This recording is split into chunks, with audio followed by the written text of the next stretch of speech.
Olá, alunos, sejam bem-vindos a mais uma aula de matemática com o professor Felipe.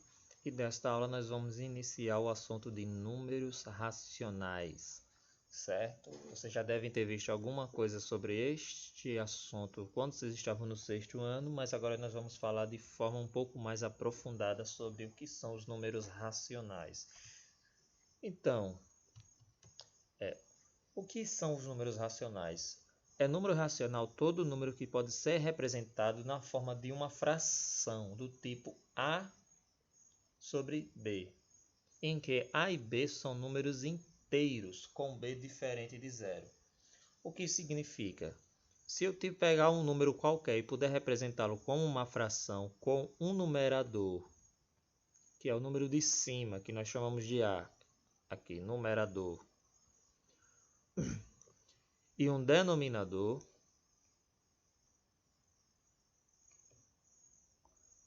então ele será um número racional. Detalhe, tanto A quanto B podem ser números inteiros, ou seja, positivos ou negativos. No entanto, o B tem que ser diferente de zero, pois não existe divisão por zero, certo? Vamos ver alguns exemplos. O número 458, por exemplo. 458 eu posso representar como sobre 1. É como se 458 fosse o numerador e 1 fosse o denominador.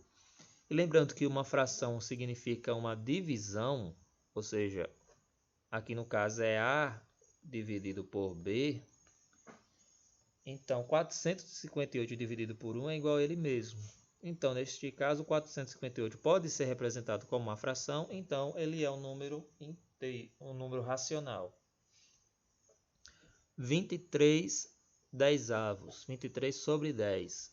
Ele já é uma fração, então neste caso é um número racional. Outro exemplo, menos 77.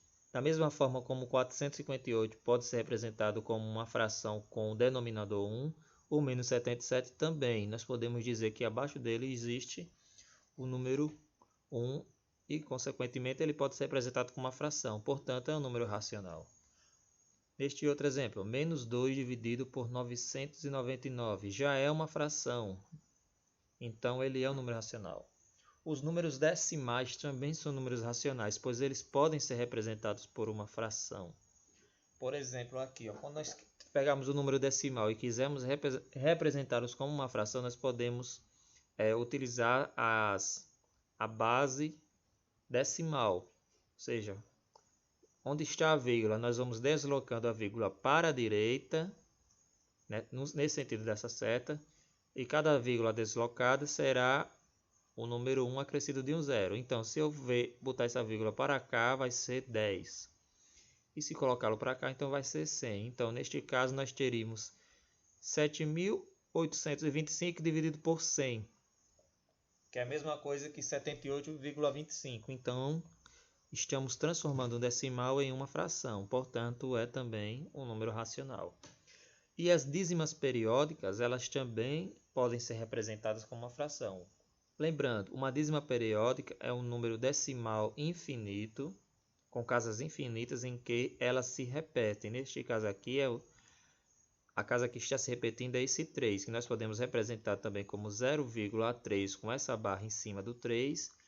E este número é nada mais nada menos do que 1/3. Certo? Por quê? Se você pegar 1 e dividir por 3, vai encontrar sempre este resultado, pois não é uma divisão exata. É uma divisão que nunca vai acabar e vai ser igual a este valor aqui. Então, também pode ser representado como uma fração, portanto, é um número racional. Certo? Então, como já explicado, alguns desses números já estão na forma de fração. E nós podemos transformar outros em fração também, como foi o que eu expliquei agora. Agora, nós também podemos transformar em números decimais. Transformar números inteiros ou naturais, ou mesmo as frações, em números decimais. E como isso acontece? Por exemplo, o 458, ele já é um número natural. Então, nós podemos dizer que as casas que ele tem, bota uma vírgula, são casas infinitos zeros, pois isso não vai mudar o valor que ele já tem. Agora, 23 sobre 10, nós podemos transformar isso aqui como número decimal fazendo a divisão por 10. Quando é uma divisão por 10, nós colocamos uma vírgula deixando uma casa. Então, era 23 sobre 10, vai ficar 2,3. Pois vocês podem fazer a divisão 23 por 10 e vai encontrar 2,3. Então, nesse caso, a gente bota um zero e coloca uma vírgula.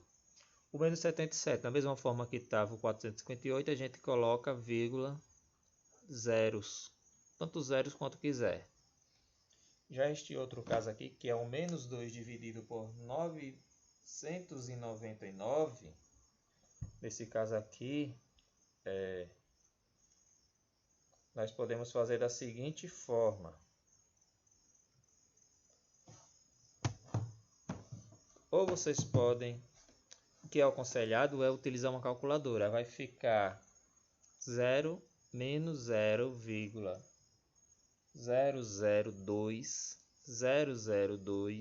002 e isso vai continuar infinitamente, pois vai se transformar em uma dízima periódica em que os termos 002 irão se repetir indefinidamente, certo?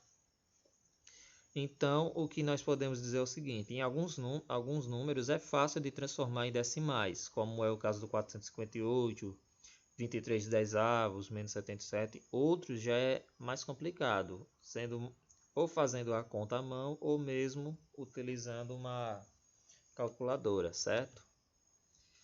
Bom, há uma relação entre os conjuntos dos números naturais, inteiros e racionais, pois um número natural, vocês já viram que ele também pode ser dito como um inteiro, ou seja, o conjunto dos números naturais está dentro do conjunto dos números inteiros. No entanto, também vimos que os números inteiros eles podem ser racionais, são racionais. Portanto, nós podemos estabelecer a seguinte dependência entre os conjuntos. Os naturais estão dentro dos conjuntos dos inteiros e os inteiros estão dentro do conjunto dos números racionais. Portanto, o conjunto dos números racionais nós podemos representar como esse Q, ou também podemos representar assim, com um Q com um traço no seu lado esquerdo. Ele contém todos os números naturais e inteiros, e também outros números que não são nem naturais e inteiros, mas que podem ser representados como fração, como é o caso dos números decimais e as dízimas periódicas, certo? Bom, esta foi a aula de hoje, foi uma introdução ao conceito de números racionais. Aguardem as próximas atividades que serão acompanhadas pelo livro. Bons estudos e até a próxima aula.